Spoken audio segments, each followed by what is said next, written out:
মাদাগাস্কারের কম পরিচিত কোণগুলোতে আপনাকে স্বাগতম, যেখানে মনোমুগ্ধকর প্রাকৃতিক সৌন্দর্যের আড়ালে লুকিয়ে আছে কঠিন কিছু বাস্তবতা। আজ আমরা প্রবেশ করছি নারীদের কারাগারের জগতে, এমন এক জায়গা যেখানে নিরাপত্তা ও স্বাচ্ছন্দ্য প্রায়শই একে অপরের সঙ্গে লুকোচুরি খেলে। অতিরিক্ত ভিড় থেকে শুরু করে সৃজনশীল টিকে থাকার কৌশল, এসব কারাগার তুলে ধরে মানবিক সহনশীলতা ও দৃঢ়তার অনন্য গল্প। প্রস্তুত হয়ে যান, কারণ এটি সংগ্রাম, বেঁচে থাকা এবং এক চিমটি সাহসিকতার গল্প। আনালামাঙ্গা নারীদের কারাগার। রাজধানী আনালামাঙ্গায় অবস্থিত এই কারাগারটি সম্ভবত সবচেয়ে কুখ্যাত। এখানে অতিরিক্ত ভিড় শব্দটি যথেষ্ট নয়, কারণ অল্প কয়েকজনের জন্য তৈরি সেলে প্রায় দ্বিগুণ বা তিনগুণ বন্দী থাকে। নিরাপত্তা এক বড় উদ্বেগ, কারণ অবকাঠামো দিন দিন বাড়তে থাকা বন্দীদের সামলাতে হিমশিম খাচ্ছে। তবু বিশৃঙ্খলার মধ্যেও কিছু উদ্বেগ আশার আলো দেখায়।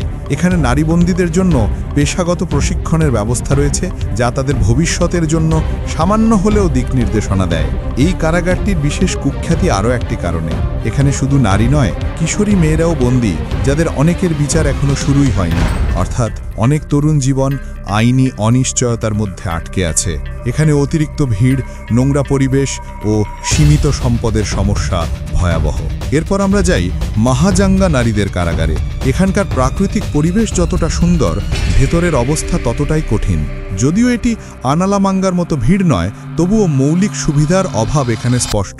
স্বাস্থ্যবিধি ও চিকিৎসা ব্যবস্থার ঘাটতি থাকায় নিয়মিত রোগ ছড়িয়ে পড়ে।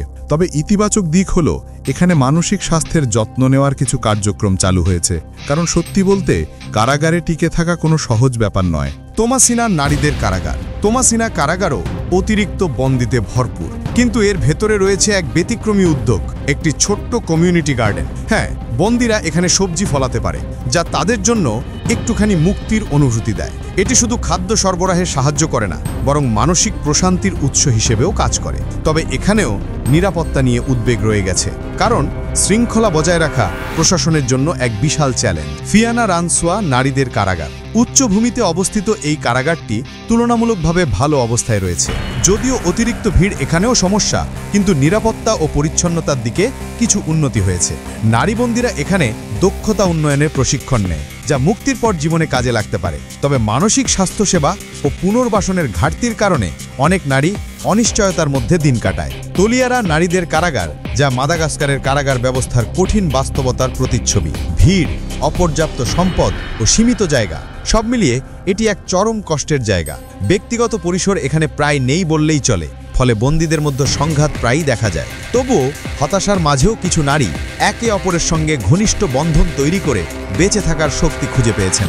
এখানে সম্প্রতি একটি সাক্ষরতা কর্মসূচি শুরু হয়েছে, যা শিক্ষা ও আশার আলো ছড়াচ্ছে। এভাবেই আমরা এক ঝলক দেখলাম মাদাগাস্কারের নারীদের কারাগার জীবনের। প্রতিটি কারাগারই এক একটি গল্প। অতিরিক্ত ভিড়, নিরাপত্তাহীনতা, সীমিত সম্পদ, কিন্তু তার মাঝেও মানবিক দৃঢ়তার উজ্জ্বল দৃষ্টান্ত। পরিস্থিতি যতই কঠিন হোক না কেন, এই নারীরা প্রমাণ করেছেন আশা ও সৃজনশীলতা এমন শক্তি যা অন্ধকারের মাঝেও আলো ছড়াতে পারে। তাই যখনই আপনি কারাগারের কথা ভাববেন, মনে রাখবেন এটি শুধু দেয়াল ও তালাবদ্ধ দরজার গল্প নয়, এটি সেই সব জীবনের গল্প যারা প্রতিদিন লড়াই করছে, টিকে আছে এবং নতুনভাবে বাঁচতে শিখছে।